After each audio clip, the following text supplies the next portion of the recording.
Welcome everyone to the first board meeting of the 2025-26 school year. So glad to have you here. All of you are joining us. I'd like to call tonight's meeting to order. I will first call the roll. Brian, Here. Vladimir, Here. Jim, Here. Stella, here, and I, Shally, am here as well. Can we all please stand for the Pledge of Allegiance? I pledge allegiance to the flag of the United States of America and to the republic for which it stands, one nation, under God, indivisible, liberty and justice for all. Thank you. Right.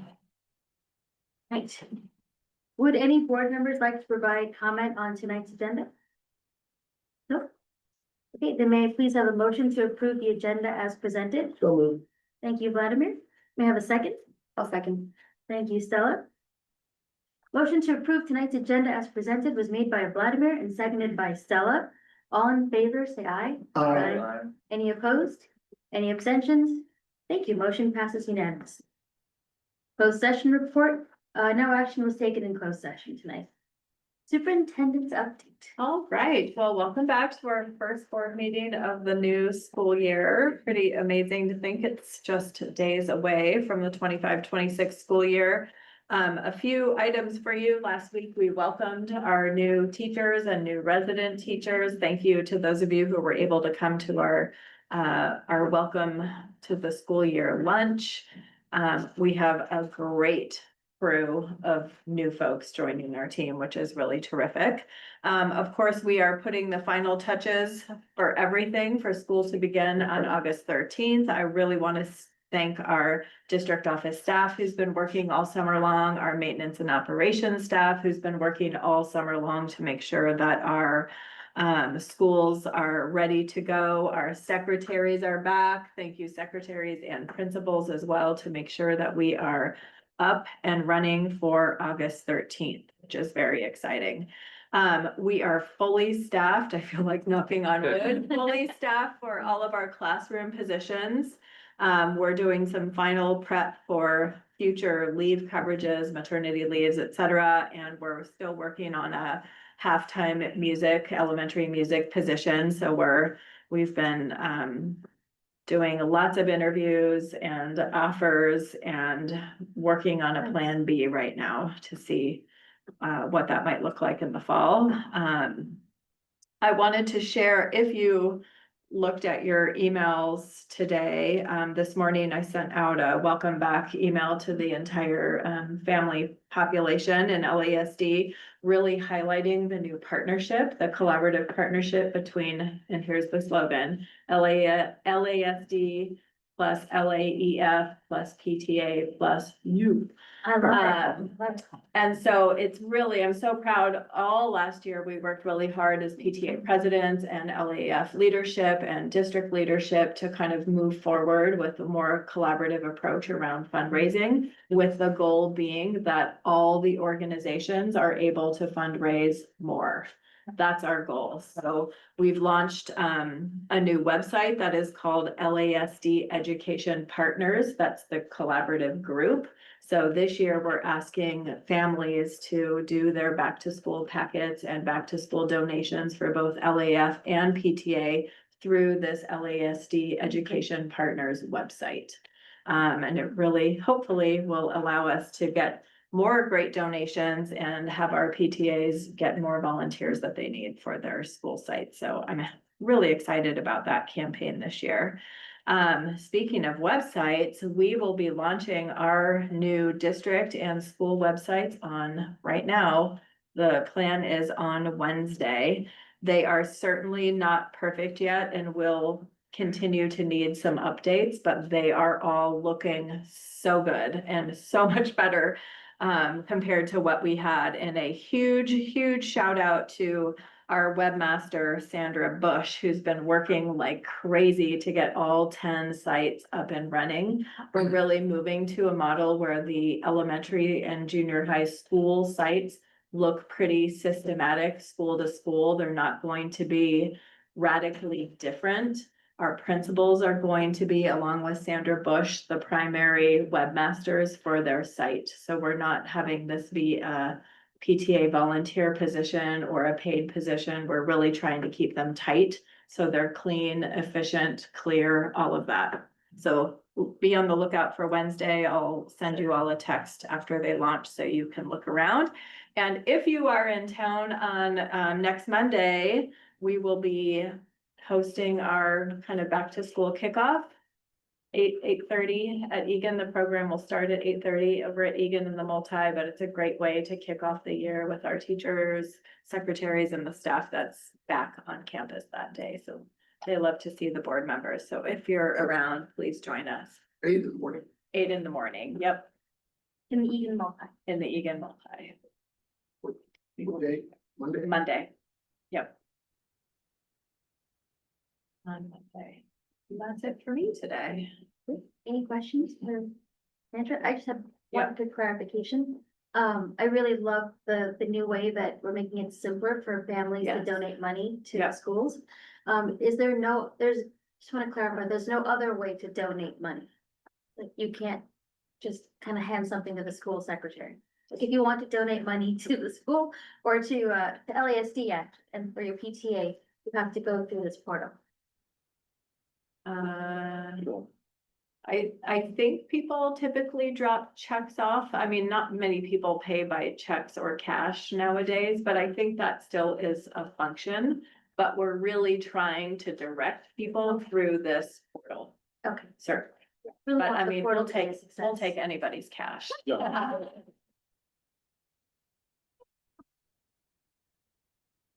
Any other questions?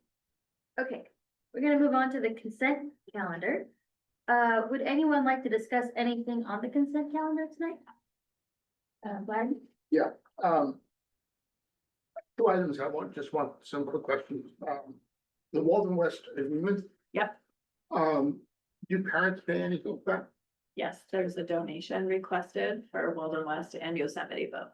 And, do we offer scholarships? Yes, Or do we offer- you may remember, this was probably more than 10 years ago, the law changed around, field trips. But there is a kind of a clause to that for overnight trips for a Walden West and a Yosemite where we can ask for donations. And yes, we help provide, whether that's PTA or through school funds, we help ensure that every child who wants to participate for those programs are able to. Okay, and, that's well publicized. at Yes, the time. absolutely. And so I had a similar question for the Santa Cruz County Outdoor Yeah. Science. Yeah, so for the first time this year, we have a few of our elementary schools trying a new program. Help me with the name, Koinanona. That's right. I don't really think it's right, but it's very close. So 3 of our schools, instead of going to Walden West this year, are going to try the Santa Cruz County Office of Ed program for outdoor ed to just see what the comparison is like. Okay. But yes, the same is And the true same for thing that is true program. there. It's a very similar cost. It will require busing because it's a little bit further. That program is in Watsonville, I believe.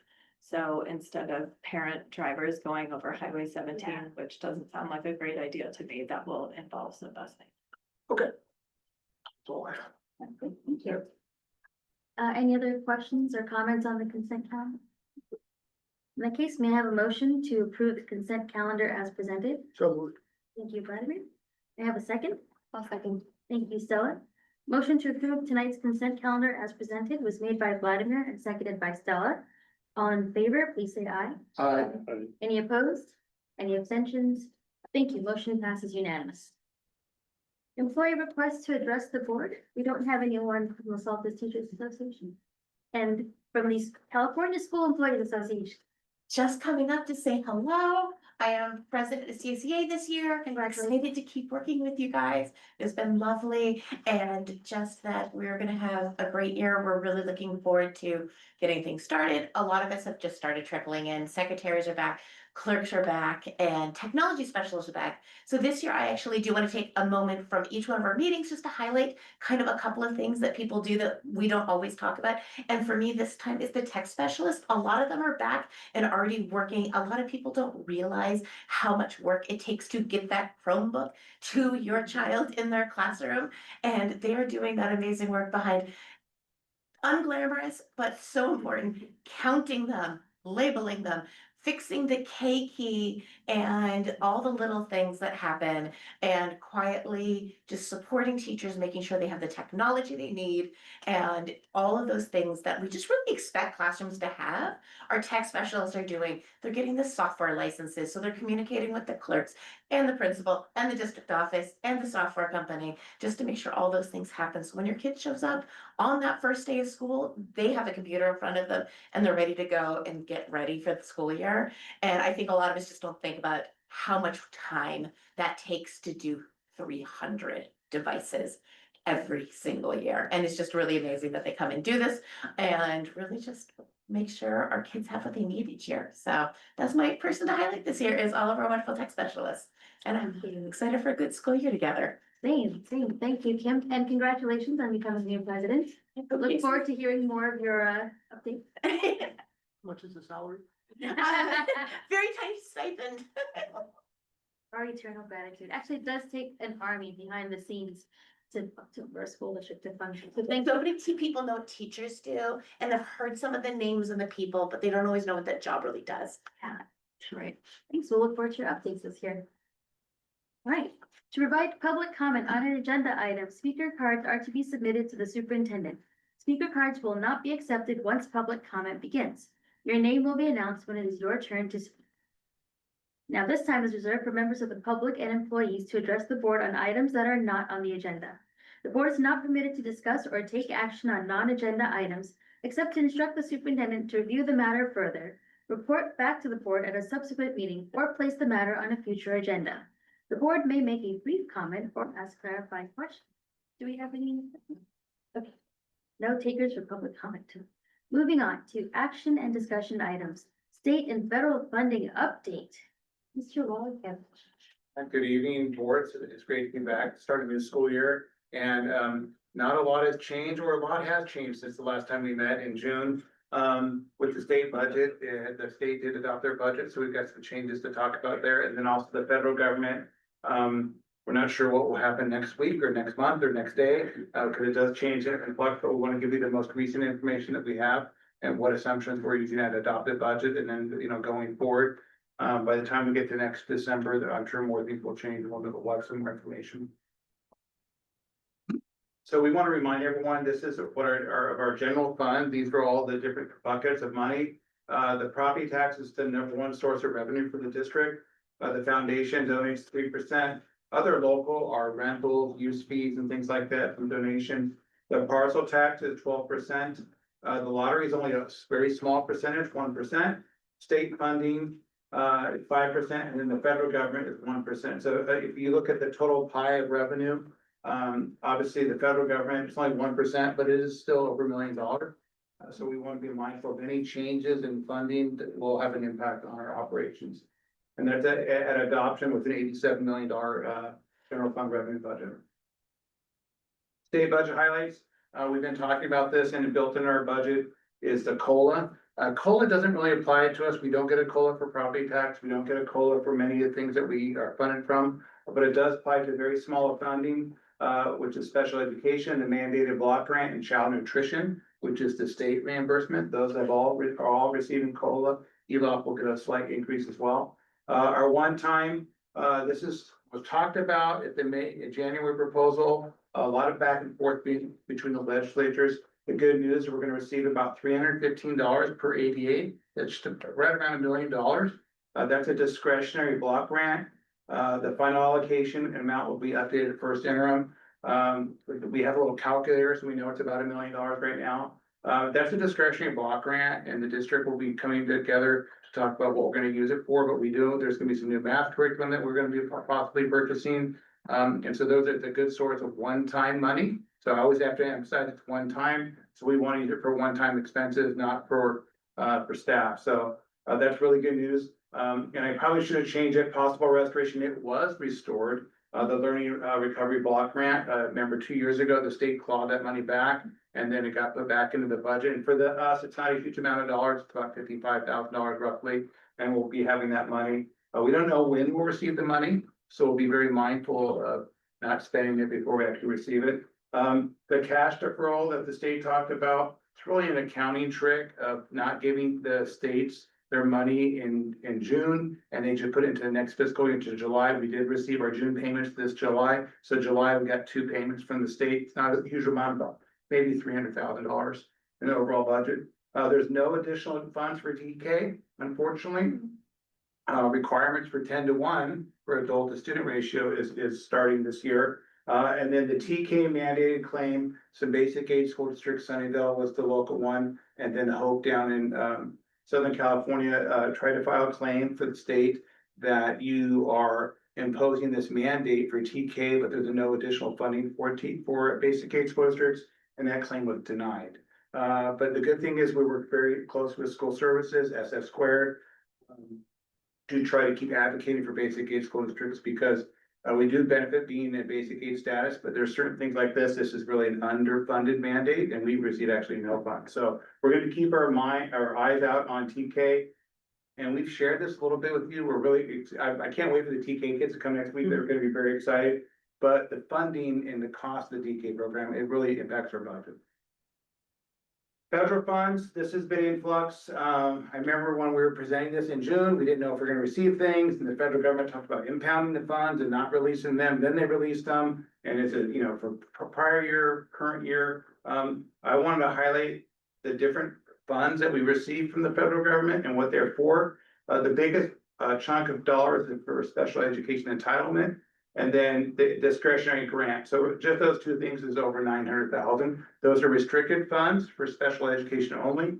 Then we have our title funds for economic disadvantage, Title I, Title II for effective instruction, Title III immigrant students, English learners, then elementary school act. Those funds are little buckets. We use them mostly for staff and to support student learning, for like the EL students example. We don't receive a lot of money, but we fund all the EL services we provide really through our LCAP and through our general fund. But the thing that I'm probably most concerned about losing is some of the title funds. There's a lot of talk about that we'll probably receive special education entitlement. So we'll just see how things play out in Washington, because it does change. It's kind of in flux. And then one thing I wanted to highlight, the $1.1 million is from our general fund, and those are all restricted funds. And then the bottom is also restricted, and that's the reimbursement that we get from the federal government for the national school and national breakfast lunch programs. That is money we get back, and we submit our claims, and then we get the money usually a month or 2 behind. It's always a couple months behind. We haven't got our full final allotment from last fiscal year, and when we close the books in the audit, we'll report back at unaudited actuals in September what our final numbers were. But that's just a highlight of the federal funds. But if you add those up, that's $1.4 million. There has been talk in Washington about potentially eliminating some of these, and it would have an impact on our budget for sure. I'm always very cautious, and that's really how I really, given the risk of the state budget changes and the federal government, we should probably be very cautious, avoid any long-term commitments within these funds. Also with the cash deferrals, we've been very lucky. We didn't have to do a tran last year. We're not doing a tran this year to borrow, meet our cash flow needs. But if there's any major cuts to state and federal funding, we have to have enough cash on board to meet our cash flow needs and to also fund the programs that they're for. There's some long-term challenges, volatility in state revenue forecasts, enrollment, as we know, is declining, really statewide and countywide, rising pension costs, inflationary pressures. There's the Federal Reserve, as you recently saw, they did not lower the interest rates. So the Fed still has some inflationary pressures. And then all the other funds, all the other one-time funds that the district has, we've spent them all. And then we need to maintain fiscal solvency while preserving the integrity of our educational programs. That is our #1 job, our educational programs, right? Making sure we're fiscally solvent, but then also doing the most things we can for everyone else. Oh. So now for the good news. Why That's good news. You know, I think, when I look at our, I got us out of this mode. There we go. I think we're fortunate that we have the funds available to serve our students. But I want to be very cautious. I think one of the things is, really making sure we have enough reserves available. I know there's talk, that we've talked a little bit about, should we increase our reserves? And, I think it's always, they always say how many reserves you need, it's never enough. But I think if there is a major change in Washington where we have a dramatic cut of federal funds, it'd be helpful for us to have enough reserves on hand to meet those obligations, right? And still fund those programs for the students. So those are just some things that we're thinking about. But we're excited to close our books. And we'll have another update at unaudited actuals really in September 8th, to be back. We're happy to answer any of the questions. Thank you. Any questions? Simon, please. I think I heard that the school bus program has been eliminated or is on the chopping block or they want to eliminate it. So that's probably means that we need to think about not receiving those funds. Can you go back to the, back a slide? I think we're also concerned about the Title III funds, the immigrant students and English learners. That's a surprise. Needs to be a threat. Yeah. One thing I don't know, especially about the cafeteria fund, that reimbursement. Some of these eliminations occur in the future, and I don't know when they're planned to be cut back, and so perhaps we could, we probably need to track that. Because they're not going to occur this year. They're not necessarily going to occur this year. Yeah, and I think once we know, what we would do is we would update the board or multi-year projections, and once we know it's not gonna be continuing or there's elimination, we would show it in our multi-year projection. Right now, we're gonna show it that it's in there, but once things change, then once the assumptions change, then we'll have to change our projections. Going forward, again, I don't know what's gonna happen next week, so who knows? Yeah. But, I guess with the cafeteria fund, again, Yeah. I could be wrong, but my impression was that it has been decided to eliminate that. And whether it is or not. Is that, Eric, is that 332,000, that's just from the federal government? The federal Yeah, government. the state. yeah, the state actually gives us way more. Yeah. State gives us, I don't have the full amount, about 1.6 roughly. For state funding for revenue for the national, so the state funds the bulk of the national, universal meals program. Okay, right. Yeah, Shelley and I were at the Peninsula Democrats barbecue. And Otto Lee, who's the current president of the Board of Supervisors, commented that Medicaid represents $1 billion out of the $13 billion budget for the county. That's a huge one. And we don't get anything directly from them, from the county, I don't think. But will definitely have a ripple effect around us. yeah, you brought up a good point. I mean, we don't receive any direct county support, but however, some of our grants we've received, so in Cuyahoga Valley, some of the health grants and things like that are county kind of grants.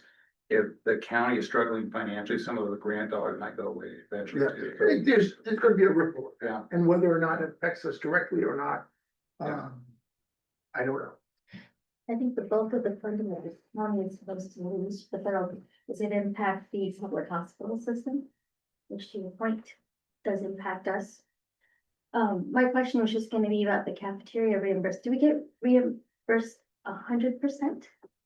Between the state and the federal government? Like, for example, we don't get the full reimbursement that we've been promised for special ed. So I was just wondering about. Yeah, we don't. I mean, we get reimbursed for all the meals that are served. For every single meal, it's either a paid meal or it's a, I guess you could say it's a fully paid meal, or it's being offset by the federal government or state government. But it doesn't cover the cost of the whole program, so that's why our contribution is still over $1 million. So the funding that we get kind of just covers the food. but then we have to pay for materials, supplies, we have to pay for staff benefits, right? So those things all cost a lot. And so, the unfortunate thing is Universal Meals is a wonderful program, but it's not fully funded. So most districts, you know, they have to pay out of their general fund to make it solvent. Any other questions? I think it's very sad that we have, and a cut to any one of those is gonna affect so many more. And so many kids fall into multiple buckets. All right, thank you very much, Eric. Sorry, I don't have better than. I think that's board direction, kidding. Just have it better than this. The next agenda item is electric vehicle charging program update. This is also Eric. Sure, so, I know Brian asked that for kind of an update. We do, every year, Terra Verde will come in and update the board about the solar, which is the photovoltaic parking structures on the parking lot, and that goes back into our switchgear for electricity. And then we've been trying to work with, PowerFlex, and PowerFlex was the original company. And then, the district received a grant for the Bay Area Air Quality Management District. That grant was to fund charging stations all over the schools. We have 9 schools. We put charging stations at all 9 of them. Part of the grant at the beginning was you have to have enough hours. So we're being very low, we're giving pretty much free electricity to our staff, which is a great benefit for them, but then also the community. Over the years, once the community, they were used to getting free electricity. And then once we met the hours for the grant, then we had to start charging the community members. So we've been analyzing the electricity use in the last several years, and we asked PowerFlex to put together a presentation to do a deep dive analysis. And so that's kind of what we're going to present to you tonight. The other thing also is PowerFlex was a local company from a local Los Altos resident. He worked with many districts in the area. Mountain View, Los Altos has them. Fremont Union High School District and Sunny won't have them. And then PowerFlex sold their company to EDF Renewables. So you can see PowerFlex was the parent company. And they sold out to EDF Renewables, and that's a French renewable company. So they're the ones that actually own PowerFlex. So we want to kind of give you that context before I get started. So the data, it's great. Data is a great thing because it tells a really good story. So we kind of want to talk to you a little bit about the overview of the charging, which I kind of did. And then some driver population, so you can kind of see who's charging, and then some driver fee revenue, and we can kind of talk about our next steps with for EV charging stations. The first thing is based on today's energy rates, which we know, as you've seen I just saw my last PG&E bill, I was like, wow. That we are losing some money with EV charging. The high usage from the public in the evenings is the biggest driver of utilization. At night, PG&E during certain months, usually March through October, they call that peak demand. So as everybody is charging their cars, everybody has their HVAC on because it's hot in the late afternoon. That's when PG&E says we're going to charge you a higher rate per kilowatt hour in those later hours, usually about 4 p.m. till 9 p.m. With some adjustments, we can better balance our cost between the electricity and the driver fees. And then we also, PowerFlex can help make this happen. They have some remote software. They can support services which have been, really discounted for our staff. And to avoid any out-of-pocket costs to the district. So our hope is with the EV charging, as we kind of dive into this analysis a little bit more, it becomes somewhat cost neutral. We can't capture all the costs, but we also want to make sure we have costs to maintain them. Some of the units out in the parking lots are getting older and they need to be replaced. So that's kind of like the goal, kind of what we want to do also. So the current state, right now, public drivers are charged 20 cents a kilowatt hour, and that's usually during the day. And then during off-peak times, and then 40 cents during peak times. Our staff, all LSD staff, are free. The average cost of the district is about 41 cents per kilowatt hour. And that's based on 12 months of energy bills. And what we did is we asked PowerFlex, let's pull the last bills. And then every quarter they give us a check, but we've never really kind of dived into the deep analysis. So that's what this presentation is for. Using this average, it costs roughly $365,000 to the district to deliver 887 megawatts kilowatts to the drivers between March and March of last year. So it's about, we've had to do a 1 year time stamp. Any question? So when you say average cost of the district per kilowatt hour is 41 cents, is that the average cost of a kilowatt hour that's used for car charging? Or is that our average energy cost for kilowatt hours Overall energy cost. overall? Yeah. So that includes both the power purchase agreement, which is below market from the solar panels and the energy that we get. Yes, yeah, everything. That's the average cost year round of the net metering for the photovoltaics, use of electricity, everything. That's the average kilowatt hour. Right. Well, so then, okay. Yeah. So the number of plugins, we thought this data was very interesting. 45,000 plugins. Driver revenue was about $150,000 in revenue. The potential revenue, if there's no discount to staff, remember staff are getting that discount. So if staff were paying for it, we'd be getting another 77,000 in revenue. And so the average delivered per session is about 20 kilowatt hours, and I don't really know how much energy it takes to fill up your EV charging station. But the average cost of driver is about $3.51 per session. The average cost of the driver for public only is like $4.85, and then the average cost per session is a much higher number. I can't see it from there. It's like 805. So what's happening is the amount of money we're collecting is not covering our costs. So what we're gonna try to do is work with PowerFlex and get the rates to where they're a little more manageable to cover our costs. The total drivers, we thought this data was interesting. There are 2,141 unique drivers using our stations at all 9 of our schools. Of those 2,141 unique drivers, 122 are from LASD. So if we have, let's say, an average of 500 employees, about 20% of the people using these charging stations are district employees, which is great. So our employees are benefit from having these out in the parking lots. You know, some of them are commuting from far away. If they can get a benefit, charge their car while they're teaching their classroom. I mean, it's a great thing for employees. Many tech companies across Silicon Valley do this for their employees as well.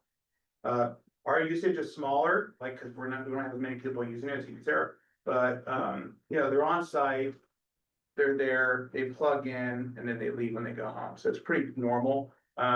Still though, the other morning I got here really early and there must have been maybe 10 Teslas out in the parking lot getting charged. So people are utilizing it because they're getting a pretty good rate. Some of them don't have the right charger at their house, so it's easier for them to come and plug it here. And if you go to all 9 of our sites, there's different usage at different places based on the neighborhood or wherever they live. The driver rates, our goal is to really try to cover our cost from PG&E. PowerFlex has some fees that they have to charge because they have to use the app. They have to charge use by credit card payments and so on that. And then they pass that surcharge on to us, which we don't want them to do. And then there's a 10% replacement rate for corrective maintenance. Many of the charging stations out there have older software, firmware, the wands that sometimes people forget, like when you're at a gas station, they forget to take the wand out of their charge and then it breaks. So the idea was that we'd also make sure that all the charging stations are operable, they work. There are some fast chargers out there, but then we learned that the fast chargers weren't collecting the revenue, and that wasn't a great thing. So the fast chargers have been kind of shut off because the PowerFlex doesn't have a way to collect revenue on those. But the beginning of the program was actually good because people were using the fast chargers and their cars would get fast much quicker, but it actually helped us meet our hours as well, right? Because we had to have those hours for the grant. So PowerFlex recommends an estimated target of about 460,000 in driver fees, right? When we're dispensing 887,000 kilowatt hours. So we have not finalized the number because we want to do some more analysis. What is the sweet spot for the district to collect fees, cover our costs, but not completely discourage other public members to use it, right? But we wanted to share this with you. We'll be working with PowerFlex. We'll have an actual contract and agreement with them so they can charge these increased fees and then also make sure we have a way of replacing things. We try to make it as much cost neutral as we can. The district's not in business we're not an energy producer. We don't make money. It does cost us money to provide the free charging for staff, but if we can at least be cost neutral for the rest of the operation of EV charging, so that's a good deal for the district. So we'll be coming back with you at another meeting to bring you kind of like the rates and what we think we should be charging. This is some recommended rates, but we also feel like that's too high of a rate. Most people, if they were paying 53 cents, they probably won't charge at all. So we're gonna be working with PowerFlex to find out what is the ideal rate for us. These are some recommended things to cover all of our costs, but we know we can't do that. So we're gonna be working with the PowerFlex, and then we'll be very strategic about it. PowerFlex is able to, as you plug in your car, you'll get a notification on your phone that says, okay, starting this date, the fees are gonna be increased, so it's not a shock for the public. We want our public to know about it. And then once we decide what the rate's gonna be, and then we'll also put some signage up at every charging station. We have about 187 of these across the district, so we do have a considerable inventory of charging station. But we wanna be very proactive, take a look at the rates, make sure we do a little bit to minimize our cost. As you guys know, utilities is one of our largest expenses for the district from our general fund. So if we can minimize the cost, improve customer service, maintain the benefit for our employees, we think it's a good thing. I think the EV charging station, when the company got bought out by the service kind of declined. So other districts are trying to work on this as well. So we want to be kind of the leader of kind of getting it organized a little bit. So that's just a real quick overview. This is a very hard to read. And so I'm not gonna go over by detail, but I told PowerFlex, I said, hey, I want to show this to our board because there's a lot of crunching of the time of use, how much the kilowatt hours are, because you gotta find out what is that maximum utilization rate gonna be. So it's very interesting for us as a district is, continue giving our employees the benefits, but then making sure we're not losing a lot of money. So we're gonna be working on the pricing. This is just a sample of pricing to like cover all of our costs. We know we can't do that. So we're gonna try to do that. And then our goal is to make sure we have money every year to do some maintenance and replacements at the station. So it's gonna be kind of like our deferred maintenance. We wanna have money every year to change about 20 stations per year, roughly $1,200 a station to change it out. That way, when a driver from the community or a staff member shows up, the charger has the most updated software, firmware. One of the biggest complaints we get from staff, they're all very happy, but they also, oh, the thing doesn't work today. Then we found out, oh, the firmware has to be updated, right? And so sometimes when staff members come from far away, they want to make sure they can charge their car when they're at work. So that's why we also want to make sure it's a reliable source for them. So we're gonna be working with PowerFlex to make sure we go through all the units, because they all kind of came on over a 2-year period. So we want to make sure they're all online working. But we want to show the spreadsheet. It's easier to read on your handouts. You can make it a little bit bigger, but it's really a lot of analysis of what is the rate, and you can tweak the numbers. You can put in a different rate for like how much you charge, and then it'll calculate a different revenue. And so it's good for us to find out what is that right rate to have. And we're not going to cover all of our costs, but we want to cover as much as we can. So some revenue comparisons. The revenue collected, and that's if we set at the rate, but maybe before is 150,000. After, what's the net revenue, also, and potential repairs. The same utilization, and that's the thing is when we use, if we increase the rates, it'll be interesting to see what is the utilization, how much does it drop off, but what's the sweet spot. And then some of the risk could be, we could see decreased people using it, but our electrical costs would also be less. So it's not a huge loss for us to have less people charging, but we want our community to be able to come and charge their cars if they need to. Eric, can you just clarify, they're not allowed to come charge during school hours? The No. public is not allowed? Yeah, they can, and every once in a while you see people sneak in there, but we charge them more during the day to discourage that. Yeah, and that's because we want the spaces available for our staff and also, During the day. yeah, but some people do sneak in during the day. Stella? If you back up a few slides, though, the proposed rates were lower during the day, so I've been wanting to ask Yeah, you we're, about that. Like, well, why did actually, they set were it up that lower, way? and then 2 years ago, I Yeah. made them raise them way up. They So were very low. they were even lower than that. So we are working on getting the rates to be during the day and night about the same for the public. Okay, so their recommendation was 0.53 during the day and 0.73, but ideally you'd want them to be about the same. If we can, yeah. Okay, Yeah, but that's where we have to really look at the rates, how much per kilowatt during the day, And then we know that the peak demand for electricity is from March to October. The rest of the year, electricity is pretty even. The rates are pretty even throughout the year, but that peak demand rate's a lot. You know, it's amazing how much we get charged for electricity from 4 PM. Right. To 9 PM. Well, that's, So, yeah, well, I mean, we just said in the previous item that like our focus needs to be education. Sure. So I'm surprised that we're even talking about providing car charging to the community, even though that's a good thing under terms that would cost us money. Agreed. Like, it was a very different world 8 years ago when we initiated this program, right? Which was always sold to the board at that time as being costless to the district. Yeah. So it's a little bit of an unpleasant surprise that this has been costing us money at all. And I mean, you know, obviously there would need to be a transition, but I don't know why I feel like us trying to provide car charging, like we're paying retail.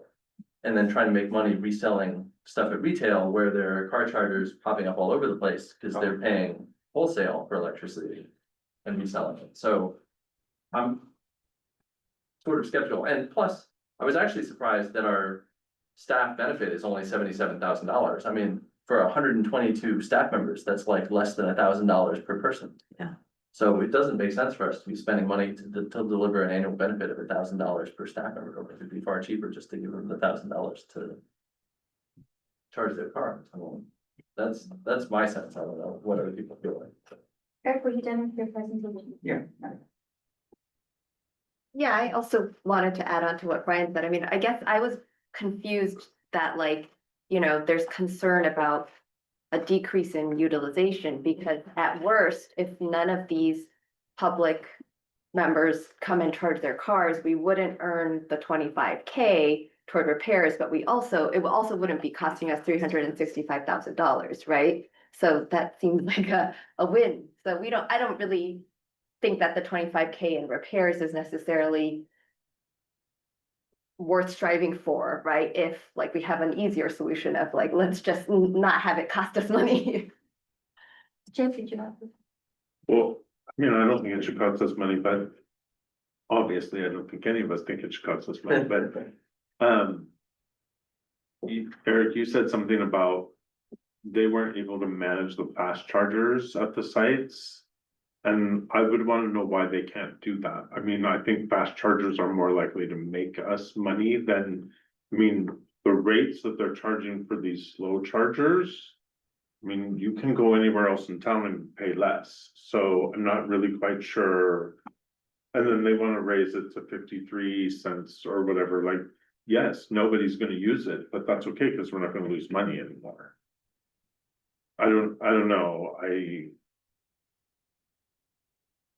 and I don't understand why they can't maintain, PowerFlex has fast chargers other places in town, why can't they maintain the ones that we have? I do like this as a benefit for our staff, but I feel like the problem is how do we make sure that only staff use it? Like if we don't allow the public to use it. I don't know. Well, you How to can do do that. that, can't you? Yeah. I mean, you could restrict it to, and they could also, I mean, if we're paying more from 4 to 9. Like most people do, can't they just charge more during that time and still only charge I don't know. I mean, there are a lot of public agencies that have chargers in their parking lot, but they're only Right. staffed. You Right, can't yeah. use them and like they'll occasionally still show up Right. on massive chargers, Sure. but if you don't have access, so. Yeah, I mean, I think that's worth exploring. It's like, I'd be a bigger fan of just having high rates. I mean, if somebody's desperate to use it and they're willing to pay, why not let them charge there, right? I don't think it needs to be an outright ban. But we certainly don't need to be offering discounts to non-staff members. Yeah. Or we need the public to donate a lot more money to PTA.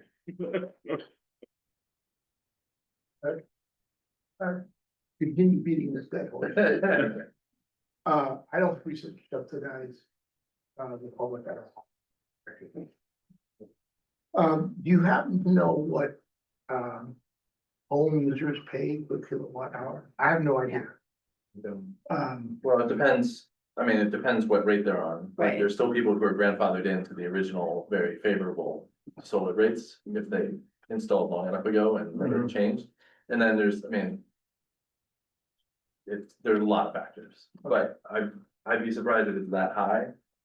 If they know what they're doing, like, somebody might be charging in the middle of the night, you know, hey, whatever, or charging, not, sorry, in the middle of the night, like, during peak after the sun has gone Right. down. Like, that's the worst case scenario. Do we know how, oh, sorry, go ahead. No, you go. Do you know how other school districts are handling this? They're not, so every other. So they're all losing Many money? districts are struggling. I know, in Fremont Union, they were installing these as I was leaving and they're struggling with it also because they had a lot of behind locked gates. Then the public can access them on the weekends and at night, so then they could meet their demand to get for the grant. Mountain View, Los Altos has these in there and they're also struggling about, I don't think they're making money either. I think everyone's dealing with the same thing. Sorry, Glenn. Sure, no problem. What about capital costs? So you talked about, repairs and stuff like that, but I think it makes sense to include some portion of the capital cost of putting up those photovoltaic panels in, to provide these chargers. And I don't know, any of the numbers in there, but just looking at repair costs and cost of electricity, seems to me that there's missing a component in there, capital cost component. I think on one of the slides, it's about $1,200 to replace a unit, per unit. That's the unit, but what about the panels themselves? They're Well, not tied in, Yeah, they're right? not tied to the solar. So the electric vehicle charging stations comes from our main electrical. And then the solar, that's the photovoltaic solar, that goes back to our switchgear. But the EV charging station is not tied to our solar. Okay, all right, Yeah. okay. Okay. I didn't know. So I agree with Brian, let's give $700 to each. Yeah, Each, of the 122, and everything else off. If we can find a way to keep the benefit for our staff and not subsidize the public. I mean, like here, like if I pull up on Power Flex now, there's 26 chargers here at Covington in the district. Do we really need 26 here for teachers? I mean, maybe we do here because maybe district staff is here, but I don't know if at every school we need that many chargers. And then it's still, maybe you do charge a higher rate. I don't know. I don't know. yeah, well, and there aren't that many at every school. Well, I know there's not, I know there aren't 26 at every school, but I mean, there certainly are more that are being used by staff. The challenge is, you may or may not get a parking spot with one, Yeah, right? If right, you sure. just had Sure. a few, like I know for a while when the fast charger was going, Mhm. there was like a system at some of the schools where a teacher would go out and at recess would like Yeah. switch it out so the next car could come in. Yeah, Cause you might not right. land a spot with a good charger Yeah, or a it's- charger that's working. I'm sensitive to that, like, I Yeah. feel like even if we're kind of in the direction, like, we can't cut things off tomorrow, so we can Sure. have some amount of discussion with teachers to sort of figure out need is, the rest of the stuff, but I guess. But that's a lot of money Direction at for this us to point be that- paying for the public to benefit, but we could be benefiting kids in classrooms. Yeah. I mean, Good discussion. though. Any further comments, Eric, anything? Did you get the sense of the board? It's better cost, right? Yeah. We're gonna charge $1 per kilowatt. Sandra, Marcy, any public comment? No, okay. Well, if there's no further comment, we'll move on to board policy updates. Mrs. McGrath. Yep, so you have a variety of new board policy updates are back. Thank you, Marcy. Several new ones for you to review. If you have questions between now and when we meet again on the 18th, please let us know. Yep, So I have a question about, response to information enforcement. Yep.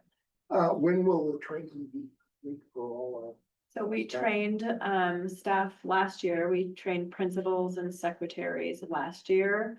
I would say that this policy is really in response to the latest Attorney General guidance, what have you. But our staff has been trained and there's a secretary's meeting happening Wednesday. Wednesday. I was like, it's coming soon. A little opportunity for refresher. and teachers as well been trained? Teachers have not been, they've been globally trained, but we're really most concerned about principals and our office staff. Do we have like, these are your rights up on walls so people can see them? We do not, we have a document. Both a digital and, We have like our office has a copy on the Yeah. principal file cabinet in case anyone needs, like if I have a Yeah. stuff, they can pull it. But it might be good for our families to know. The one we have is not public facing, but we did. yeah, so we have lots of public facing resources and last year we sent out multiple things to families. And but we have a specific training and guidance, like what do you do if an ICE officer walks into the office demanding records or to pull a student or to whatever it might be. It's a very clear step by step. And if the ICE officer comes to a classroom, that's the, Everything I've read that hasn't been what's happening. So I did a training on Friday Uh-huh. and I sent it to Marcy to send it to Yeah. everyone, so I Yep. don't know who else did it. I was gonna say in my update, it's the Immigration Protection and Empowerment Network Training. Yeah, And they said that you followed what your district procedure is. Your district procedure is that the superintendent has to escort you around. Right. Then you can follow that. well, that's Yeah. if the ICE agents agree to be escorted around by the superintendent. I would be in favor of expanding our training to all teachers, offering training to our parents as well. That's my personal feeling.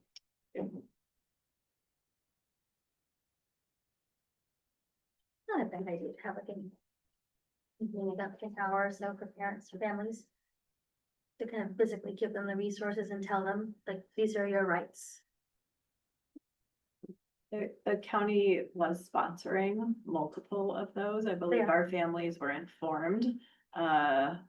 Maybe our high school district was one of the locations, but they had several around the county last year. Oh, that's At cool. the Do end, we have anything on our website? we have lots Do. of things on our Yeah. website. Right. Which is awesome. Yeah. Okay, any other comments on this agenda item? Okay, board and administration comments. Harry, do you want to get this off? Sure. 3 comments, one for each department that I'm working with. C and I, the next 3 days will be engaging deeper learning and professional development. So having teachers from elementary tomorrow and Wednesday, and then junior high on Thursday. And so everyone thanks her, here for her prep on that. But I just want to review the note that was sent to all teachers. It says, we will tap into our collective learning around designing deeper learning experiences with a focus on building a community of learners and leveraging curiosity as you launch your year with your new group of students. It's just so hopeful and so exciting. So I wanted to share that and thank her and the C9 team for their work. On the H&R side of the house, I would like to invite you all, no pressure, but we are hosting interest-based bargaining training facilitated by Greg Damas and CTA rep Allison Schreifler. CCA will be at the table, LATA will be at the table. We'll have a number of the district negotiators and all 5 of you are very welcome to join us. It's August 27th and 28th at the Los Altos Community Center. There are full days of training, but if you wanted to pop by, I think it would be fine. We'll provide lunch as well, 8 to 4. It's a training I know the district has done in the past, so some of you may have already participated. So again, no pressure, but you're very, very welcome to join us. And then finally, on the tech side, I want to thank the tech team.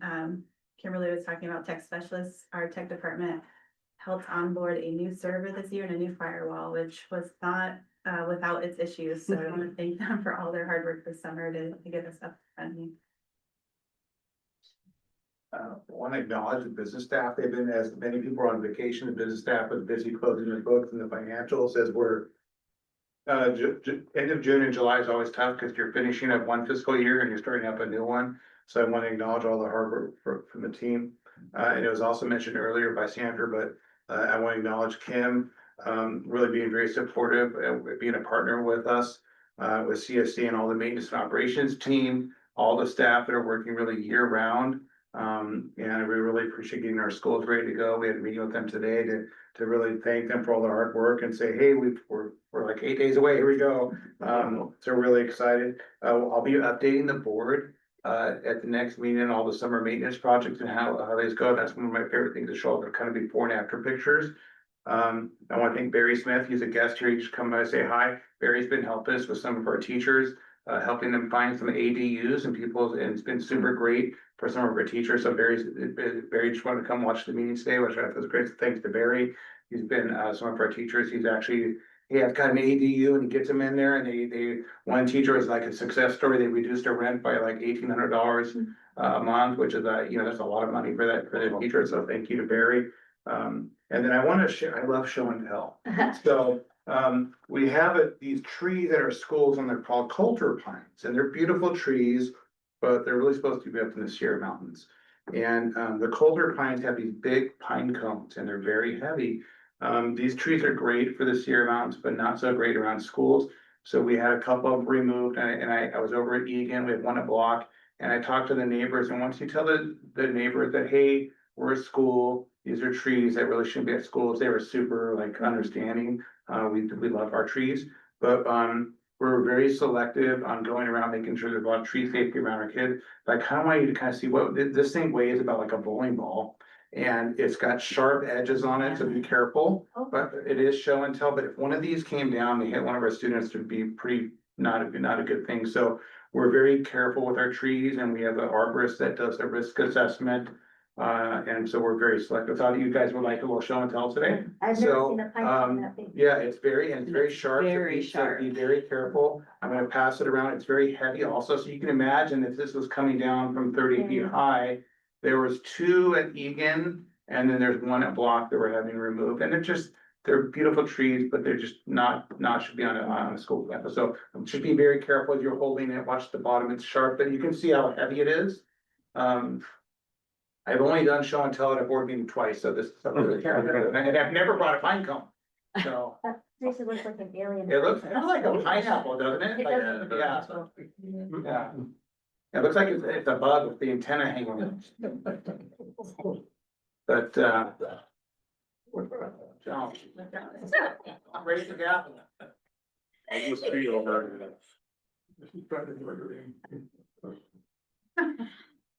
Thanks, Eric. Yeah. You're welcome. Sandra? Just one quick update. I had the great pleasure of spending some time with our new county superintendent, Oh, Dr. yes. David Tofton. He came for a visit, I don't know, a couple weeks ago in July. And it was really nice just to learn about a little bit of his background and share a little bit about our great school district. And I invited him to come later this school year when school's in session, so we can walk some campuses and see things in action. But it was really a pleasure to meet with him. So, Oh, well, speaking of touring campuses, Yeah. this summer, I had the pleasure of touring Covington with Sandra to see the extended school year, and it was a very educational tour. I learned a lot about special education, and of course, it's always a pleasure to get a chance to interact with the students too. One of them even held my hand. Great. Jim? I went to the new teacher luncheon that you and Mhm. Stella also went to, and that was good to see all those new teachers and their positive excitement. So that was good. Awesome. Vladimir? Nothing beyond the Peninsula Democratic Coalition barbecue. That was really quite delicious. I mean, It was that- I would like to add an item for our future board meeting, and that is, an agenda for our retreat. Yep, Shally and I will work on that and bring it. Kind of focused on food today, Vladimir. No, not really. Not any more than usual. No, I've been satisfied by it. Brian? Done. I too had a meeting with Dr. Thompson a few days after Stanford, so he enjoyed his tour over here. The new teacher lunch was great. It was really great to see the new folks who are joining our LASD family. I think people hear about how wonderful LASD is, but it's a whole other thing when you can experience it as an employee. So I felt very excited for them. So, and Was there then food involved? there was. And it was very delicious. And as I mentioned earlier, I went to the IPEN training. It was on. That was good. Learned the difference between various types of warrants and Yeah. more than I ever wanted to know about warrants, but the times we live in. And with that, I shall adjourn tonight's meeting. 2 minutes late.